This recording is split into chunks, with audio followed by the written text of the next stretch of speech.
Hello, everyone, and welcome back to English Podcast Every Day. I'm Alex. And I'm Sarah. So glad you're here with us today. It's always a pleasure to connect with our amazing listeners. If you're new here, make sure to hit that subscribe button. Yes, please do. And if you're a returning listener, a big shout out to you. We love having you as part of our English learning family. Today, we're diving into a really interesting and important topic, one that I think everyone can relate to. Absolutely. We're going to talk about something crucial for personal growth and communication.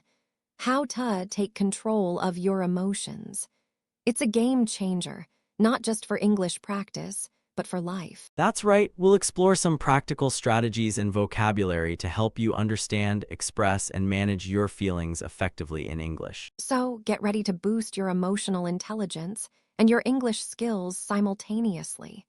Let's jump in. All right, so let's really dig into why this topic of taking control of your emotions is so vital, especially for English learners. It's huge, Alex.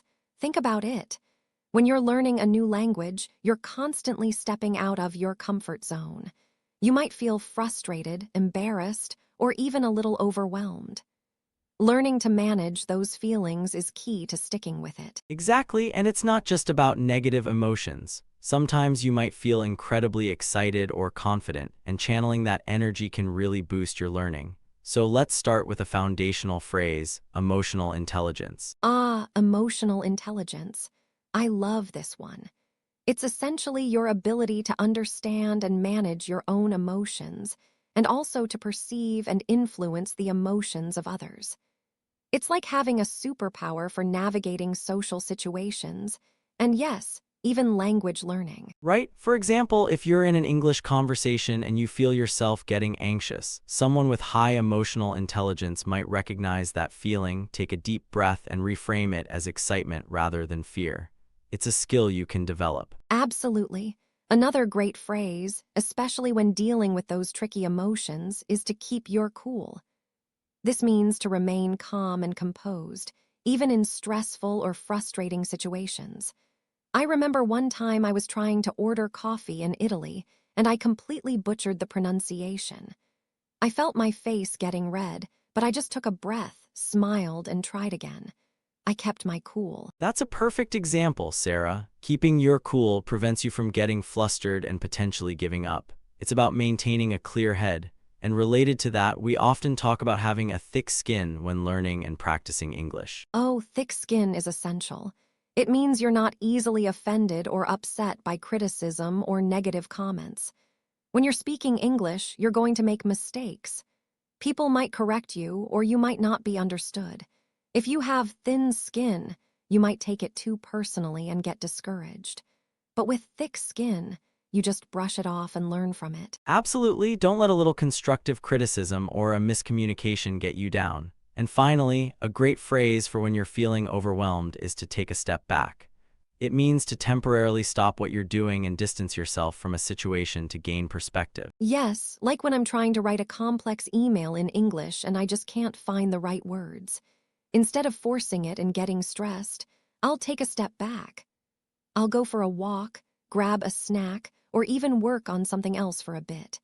When I come back, my brain feels refreshed, and the words flow much easier. That's excellent advice. So to recap, we've got emotional intelligence, to keep your cool, to have thick skin, and to take a step back.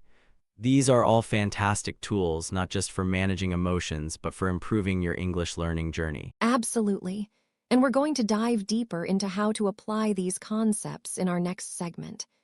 Get ready for some practical tips and a fun role play. All right, everyone, now let's hear a real conversation. Listen closely for those key phrases we just learned.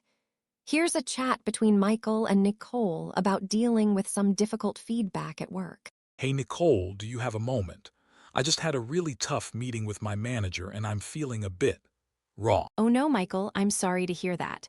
Of course, come sit down. What happened? Well, she gave me some pretty harsh feedback on that presentation I did last week. Said my delivery was uninspiring and my data analysis was superficial. It really stung. Ouch, that's never easy to hear. It sounds like you're taking it quite personally. Remember, it's important to have a thick skin in situations like these. I know, I'm trying. My first instinct was to get defensive, but I tried to keep my cool. I just sat there and listened. That's a really good first step. Keeping your cool is crucial, especially when your emotions are running high. It shows maturity and emotional intelligence. Yeah, I guess so, but I still feel really frustrated. Like I put a lot of effort into that presentation. I understand. It's perfectly normal to feel that way. Perhaps it's a good time to take a step back. Don't dwell on it right now. Maybe go for a walk, clear your head, and then revisit her feedback later with a fresh perspective. That's actually a really good idea. I was just about to go back to my desk and stew about it. I need to get some distance. Exactly. Once you've had some time, you can analyze her points more objectively. Was there any truth to what she said, even if it was delivered poorly? How can you use it to improve? I suppose so. Maybe my analysis could have been deeper, and I do tend to speak a bit monotone sometimes. See, that's your emotional intelligence kicking in. You're moving past the initial hurt and starting to see it constructively. It's a skill that takes practice, but you're doing great. Thanks, Nicole. I really needed to hear that. It helps to talk it out. I'll take that walk. Good, and remember, having a thick skin doesn't mean you don't feel things. It means you choose how to react to them. You've got this. All right, everyone, welcome back. That was a great conversation between Michael and Nicole. Now let's break it down and unpack some of the fantastic language they used. I loved that role play. Nicole did such a wonderful job guiding Michael through his emotions. There were so many useful phrases in there. Let's start with Michael's opening line. I'm feeling a bit raw. That's a great one, Sarah. To feel raw means you're feeling very vulnerable, sensitive, or exposed, often after a negative experience. It's like your emotions are right on the surface with no protection. It's a B2 level expression, and it really conveys strong emotion. Exactly. If you're at a B1 level, you might say, I'm feeling very sensitive, or I'm feeling hurt. But raw paints a much more vivid picture. And then Michael said the feedback really stung.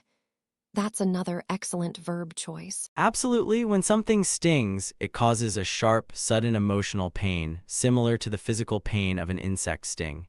It implies that the words were hurtful and left a lasting impression.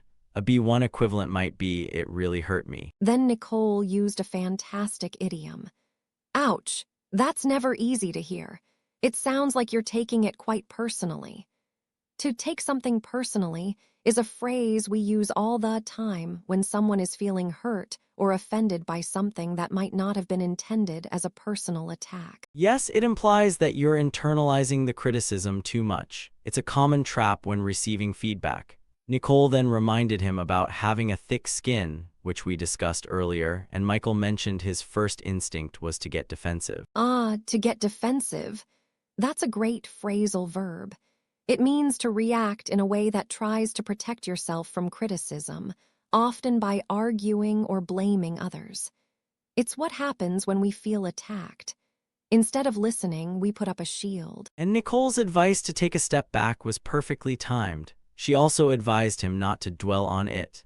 To dwell on something means to think or talk about it a lot, usually in a negative way, which can prevent you from moving forward. It's a B2 expression. Right, a B1 learner might say, don't keep thinking about it. But dwell on it sounds much more natural and idiomatic. And Michael's response, I was just about to go back to my desk and stew about it. To stew about something is another fantastic, slightly more informal, way to say you're worrying or brooding over something. Exactly, like cooking stew, it's a slow, simmering process of negative thoughts. And then Nicole encourages him to revisit her feedback later with a fresh perspective. This phrase, with a fresh perspective, is key to emotional intelligence. It means looking at something again, but with a new, clearer, or more objective viewpoint. Absolutely. And Michael's realization, maybe my analysis could have been deeper. And I do tend to speak a bit monotone sometimes. Shows that he was able to move past the initial hurt and see the feedback constructively. That's the power of managing your emotions. That was such a fantastic breakdown, Alex. Now that we've talked about understanding and managing our own emotions, let's shift gears a little and discuss how to express them appropriately, especially in English. That's a crucial point, Sarah. It's one thing to feel an emotion, but it's another entirely to communicate it effectively, and even more so in a second language where cultural nuances play a big role. Exactly. For instance, a common mistake I hear is when learners say, "I am angry on you." While you might be angry at someone, a more idiomatic and natural way to express strong displeasure with someone's actions is to say, "I'm upset with you," or "I'm frustrated by your actions." That's a great example of preposition usage, and it leads us to our first new phrase, to vent your feelings. This means to express strong emotions, especially negative ones, in an unrestrained way, often to a sympathetic listener. It's like letting off steam. Yes, like when Michael was talking to Nicole earlier. He was definitely venting his feelings about the feedback. It's a healthy way to process emotions, as long as you're not just complaining without seeking solutions. Another useful phrase is to put a brave face on it. To put a brave face on it means to try to appear cheerful or confident, even when you're feeling sad, anxious, or nervous. It's about hiding your true emotions, often to protect others or to maintain a positive front.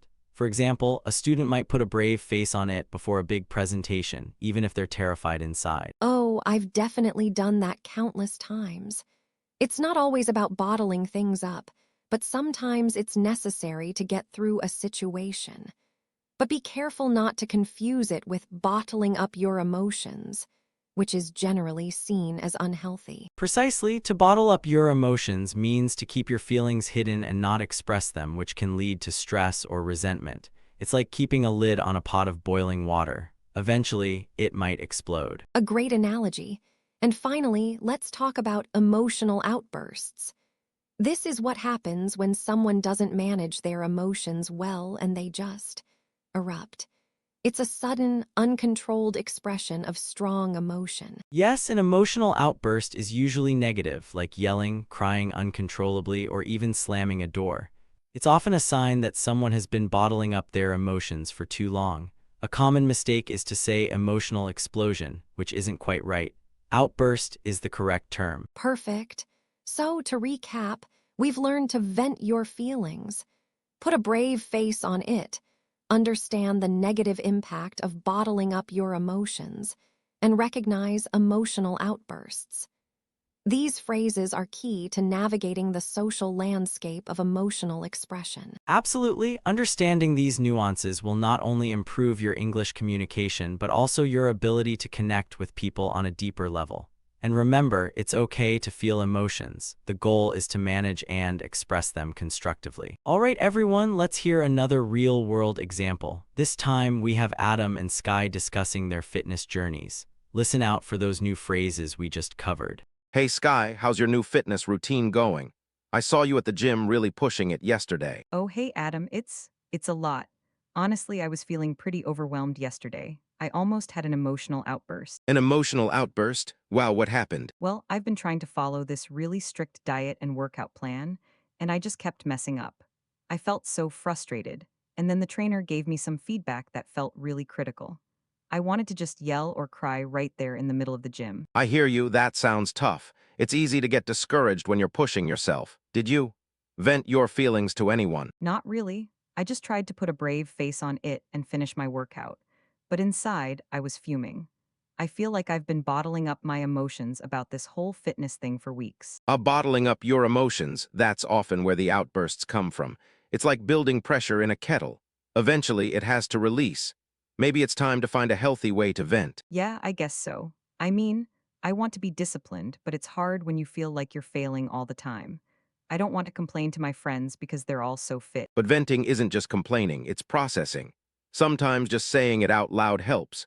Maybe try writing it down or talk to someone who understands the struggle, not just the success. That's a good point. I always feel like I have to put a brave face on it, even when I'm struggling. Like I should just be able to handle it. It's okay to struggle, Sky. Everyone does. And trying to appear strong all the time can actually be counterproductive. It stops you from getting the support you need. You're right. I guess I'm worried about having an emotional outburst in front of people, so I try to keep everything inside. But then it just builds up. Exactly. Instead of bottling it up, find a safe space to vent. Maybe before you hit the gym, you could do some journaling about your feelings or call a trusted friend. That way, you're not carrying all that emotional baggage into your workout. That's actually a really smart idea. So, instead of trying to put a brave face on it and pretend everything's fine, I should acknowledge how I'm feeling and get it out in a healthy way. Precisely, it's about proactive emotional management. Don't wait until you're on the verge of an emotional outburst. Regular, healthy venting can prevent that buildup. Thanks, Adam. I really needed that. I'm going to try journaling before my next session. Maybe that will help me enjoy the process more instead of just dreading it. Anytime, Sky. Remember, fitness is a journey, and that includes your emotional well-being too. Don't let those feelings get bottled up. Great conversation. Now let's break it down and compare B1 and B2 level language. Absolutely, Sarah. That was a really relatable scenario, and it perfectly showcased some of the phrases we just learned.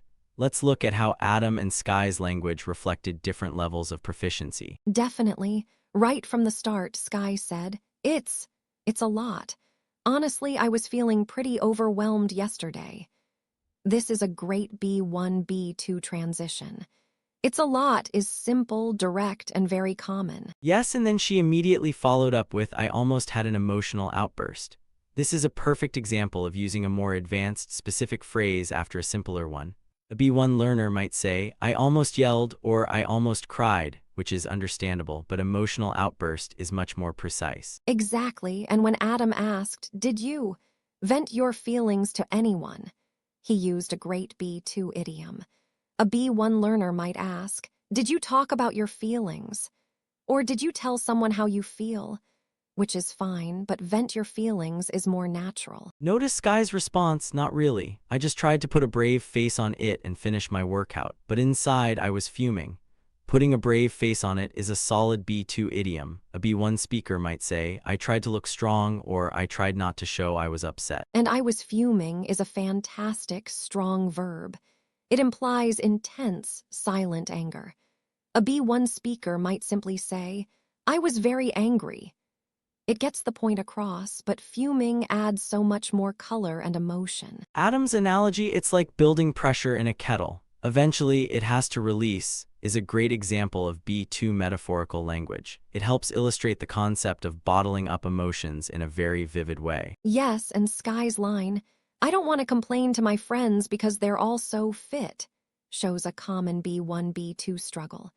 While complain too is correct, a more advanced speaker might use phrasing like, I feel reluctant to share my struggles with my friends, or I'm hesitant to open up to my friends, to convey that nuance. That's a fantastic point, Sarah. It's about adding those subtle layers of meaning.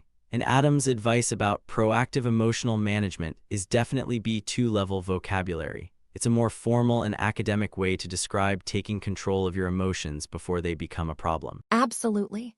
So you can see how both Adam and Sky used a mix of B1 and B2 expressions. But Adam consistently leaned into those more advanced idioms and descriptive language, which makes his speech sound incredibly natural and nuanced. Exactly, and for our listeners, the key is not to completely abandon simpler phrases, but to gradually incorporate these more advanced idioms and vocabulary to elevate your communication. Practice using them in your daily conversations. All right, everyone, let's do a quick recap of everything we covered in today's episode. Wow, what a session. We started by defining emotional intelligence and learned phrases like to keep your cool, to have thick skin, and to take a step back. These are all about managing your own reactions. Exactly, our first role play with Michael and Nicole highlighted phrases like to feel raw, it stung, and to take something personally. We also looked at getting defensive, to dwell on it, and to stew about something, all common reactions to feedback. Then we shifted to expressing emotions appropriately. We learned about venting your feelings, putting a brave face on it, and the dangers of bottling up your emotions. And of course, what an emotional outburst is. Our second roleplay with Adam and Sky perfectly illustrated those concepts, showing how important it is to find healthy ways to process feelings instead of letting them build up to an outburst. We also touched on B1 versus B2 level comparisons for all these phrases. So, whether you're learning to keep your cool during a tricky English conversation or trying to vent your feelings in a healthy way, You now have a fantastic toolkit of vocabulary and strategies to help you on your journey. Absolutely, remember, managing your emotions is a skill, and like any skill, it improves with practice. The more you use these phrases and apply these strategies, the more confident you'll become. Well, that brings us to the end of today's episode. What a fantastic and insightful discussion about mastering our emotions, and by extension, mastering our English. Absolutely, we hope you found these phrases and strategies helpful for both your personal growth and your language learning journey. Thank you so much for tuning in to English Podcast every day. If you enjoyed this episode, please hit that like button, subscribe for more content, and leave us a comment below with your thoughts or any topics you'd like us to cover. Your engagement truly means the world to us and helps us reach more learners like you. Keep practicing, keep learning, and keep taking control. Until next time, happy learning.